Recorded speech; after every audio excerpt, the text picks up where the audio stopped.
श्री सीताराम। शिखा Awasthi channel में आप सबका स्वागत है और मैं हूं शिखा अवस्थी। तो आज हम अपने वीडियो में कार्तिक माह महात्म के 10वें अध्याय को सुनेंगे। 9वें अध्याय में आप सबने सुना कि भगवान भोलेनाथ ने कैसे दिगंबर रूप धारण करके देवराज इंद्र और गुरुदेव बृहस्पति की परीक्षा ली थी कि ये हमें पहचान सकते हैं कि नहीं। तो उसमें भगवान ने इंद्र को श्राप देने के लिए अपना जो क्रोध किया था और फिर गुरुदेव भगवान के प्रार्थना करने पर उन्होंने अपना क्रोध शांत किया और इंद्र को इंद्र को क्षमा किया था।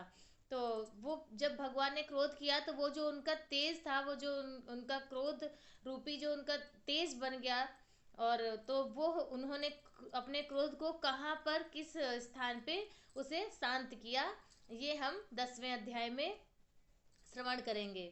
तो अब हम अपने अध्याय को प्रारंभ करते हैं गुरुदेव भगवान का और गणेश भगवान श्री नारायण भगवान को स्मरण करके अपने अध्याय को प्रारंभ करते हैं। तो राजा पृथु ने कहा कि हे देवर्षि, आपको नमस्कार है। कृपा कर आप यह कहिए कि जिस समय भगवान शंकर ने अपने माथे का वह तेज क्षीर सागर में डाल दिया तो उस समय क्या हुआ। नारद जी ने कहा कि हे राजन, जब भगवान शंकर ने अपना वह तेज क्षीर सागर में डाल दिया तो उस समय वह शीघ्र ही बालक होकर गंगा सागर के संगम पर बैठकर संसार को भय देने वाला रुदन करने लगा। उसके रुदन से समस्त संसार व्याकुल हो उठा। लोकपालों के मन में भी व्याकुलता हुई। चराचर चलायमान हो गया। शंकर सुमन के रुदन से ब्रह्मांड व्याकुल हो गया। समस्त देवता और ऋषि मुनि व्याकुल होकर लोक पितामह श्री ब्रह्मा जी की शरण में आए और सबने मिलकर श्री ब्रह्मा जी को प्रणाम किया और स्तुति की। फिर कहा कि हे पितामह, यह तो बड़ा भयंकर समय उपस्थित हो चुका है। हे महायोगिन, इसका नाश कीजिए। तब देवताओं की ऐसी बात सुनकर श्री ब्रह्मा जी सत्यलोक से उतरकर उस बालक को देखने के लिए समुद्र तट पर आए। समुद्र ने ब्रह्मा जी को आता देखकर उन्हें प्रणाम किया और बालक को उठाकर ब्रह्मा जी की गोद में दे दिया। तब विस्मित होकर श्री ब्रह्मा जी ने पूछा कि हे सागर, तुम शीघ्र कहो कि यह बालक किसका है। समुद्र ने विनम्र शब्दों में कहा कि हे प्रभु, यह तो मैं नहीं जानता, किंतु मुझे इतना अवश्य ज्ञात है कि यह गंगा सागर के संगम पर प्रकट हुआ है। इसलिए हे जगत गुरु, आप इस बालक का जातकर्म संस्कार कीजिए। इसका जातक फल बताइए।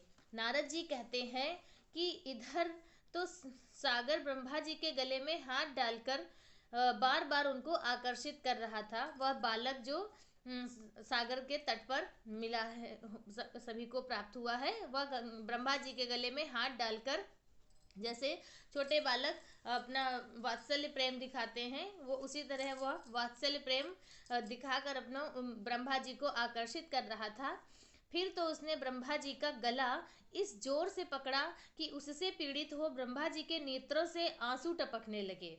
किसी प्रकार से ब्रह्मा जी ने अपने दोनों हाथों का जोर लगाकर अपना गला छुड़ाया और फिर कहा कि हे सागर सुनो, मैं तुम्हारे पुत्र का जातक फल कहता हूँ।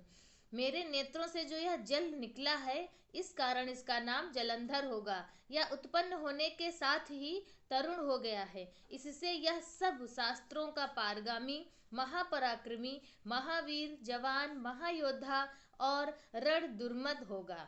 यह बालक सब दैत्यों का अधिपति और भगवान विष्णु को जीतने वाला होगा तथा यह कहीं भी न हारेगा, एक भगवान शंकर को छोड़कर। यह सबसे अवध्य होगा। जहाँ से उत्पन्न हुआ है फिर वहीं जाएगा।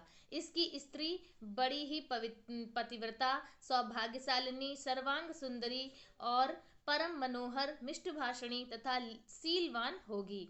नारद जी कहते हैं कि हे राजन, सागर से ऐसा कहकर ब्रह्मा जी ने शुक्राचार्य को बुलाकर उनके हाथों से बालक का राज्याभिषेक कराया और फिर ब्रह्मा जी अंतर्ध्यान हो गए।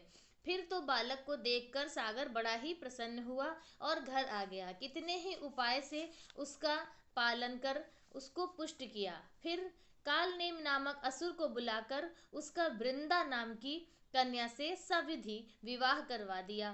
फिर उस विवाह में बड़ा उत्सव हुआ। श्री शुक्राचार्य के प्रभाव से स्त्री सहित जलंधर दैत्यों पर राज्य करने लगा। इति 10वां अध्याय संपूर्णम।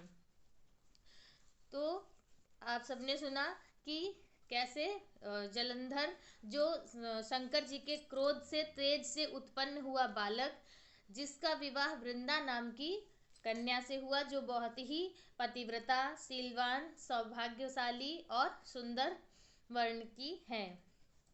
अब आगे 11वें अध्याय में हम सब ये सुनेंगे कि कैसे जलंधर और वृंदा का वैवाहिक जीवन कैसा होता है, और यह वृंदा जो कन्या है वो कौन है, कहाँ से उनकी उत्पत्ति हुई है, और आगे फिर और इससे ज़्यादा आगे के अध्यायों में हमें उसकी जानकारी होगी। और आज का वीडियो बस इतना ही। श्री सीताराम।